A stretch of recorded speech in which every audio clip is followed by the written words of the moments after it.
Sayyidah Nafisah. Nama lengkapnya Nafisah binti Al-Hasan Al-Anwar bin Zaid Al-Ablaj bin Al-Hasna bin Ali bin Abi Thalib. Sayyidah lahir di Mekah pada pertengahan Rabiul Awal 145 Hijriah.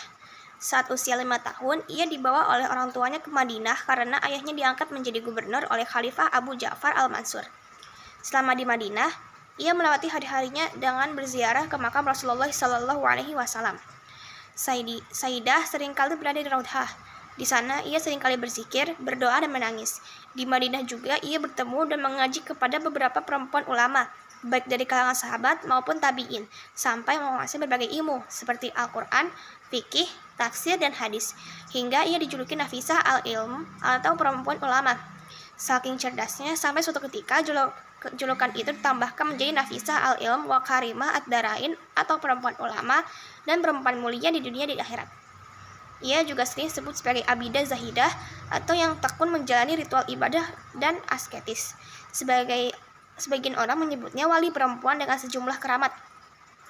Dalam beberapa sejarah diceritakan saat menuju Mesir, Sayyidah Nafisah menjadi sangat terkenal, tidak hanya di daerah Hijaz seperti Mekah, Madinah, melainkan juga di Mesir dan Timur Tengah. Saat di Mekah dan di Madinah, para jamaah haji dan Mesir begitu terkesan dengan pengetahuannya yang luas dan kepribadiannya yang indah. Saat di Mesir, ada cerita menarik mengenai pertemuan dan pertemanan Imam Asy-Syafi'i dengan Sayyidah Nafisah. Imam Syafi'i sudah lama mendengar nama besar dan ketokohan perempuan ulama Sayyidah Nafisah, dan setiap harinya banyak ulama yang datang ke rumahnya untuk mendengarkan pengajiannya. Sesudah Sayyidah Nafisah tinggal di Mesir selama 5 tahun, Imam Syafi'i datang mengunjunginya. Sayyidah senang menyambutnya dengan penuh kegembiraan dan kehangatan. Perjumpaan tersebut dilanjutkan dengan pertemuan yang sering. Di antara keduanya saling mengagumi intelektualitas yang dimilikinya. Saat Imam Asy-Syafi'i mengajar di Masjid Fustat, ia mampir ke rumah Sayyidah Nafisah. Demikian juga sebaliknya. Konon dikabarkan bahwa Imam Asy-Syafi'i adalah orang yang paling sering bersamanya dan mengaji kepadanya serta sebagai tokoh besar dalam fikih. Dua ulama besar ini sering terlibat dalam diskusi-diskusi yang hangat, ilmiah, dan bersahabat. Mereka saling menghargai saat bulan Ramadan.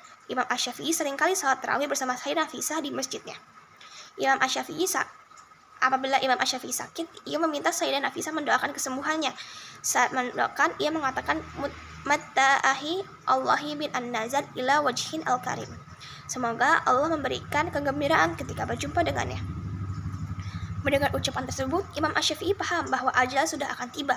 Ia berwasiat kepada Al-Buwaiti, murid utamanya, agar Sayyidah Nafisah mensolati jenazahnya kelak saat wafat dan meminta jenazahnya dibawa ke rumah untuk disolatkan. Selain Imam Asy-Syafi'i, banyak sekali ulama besar dan berbagai mazhab berkunjung ke rumah Sayyidah Nafisah. Di antaranya Abu Al-Faid Zunnun Al-Masri, Imam Abu Al-Hasan Ad-Dinawari, Abu Ali Ar-Rauzbari, Abu Bakar Al-Daqqaq, Imam Ismail Al-Muzani Asy-Syafi'i, Imam Abu Yakub Al-Buwaiti, Abdullah bin Wahab Al-Quraisy Al-Maliki, Imam Abu Ja'far At-Tawi Al-Hanafi, Abu Nasr Sirajuddin Al-Mughafiri, Imam Yusuf bin Yakub Al-Harawi, Imam Abu Zakaria As-Sakawi, Al-Faqih Al-Imam Ahmad bin Zarruq Al-Maliki As-Sufi atau ahli qiraat besar, Imam Warashi, Imam Al-Muhaddis Asy-Syirazi, Abu Al-Hasan Al-Musali, serta masih banyak lagi.